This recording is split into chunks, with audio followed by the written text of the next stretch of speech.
سلام، وقت بخیر. مخلص همه دوستا، همه همراه، روز قشنگی داشته باشید. دلم نیامد که اینجا رو به تصویر نکشم براتون. یه جای بسیار بکر از این گوشه سرزمین قشنگ خودمون ایران به نام مازندران.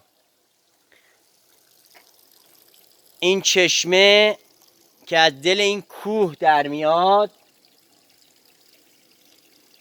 یه صحنه بسیار قشنگ و مهیجی رو اینجا رقم زده.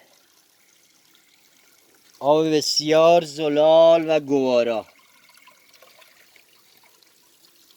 امیدوارم که همتون بتونید به جایی که بسیار قشنگ و زیبا هستن برید و از زیباییاش لذت ببرید.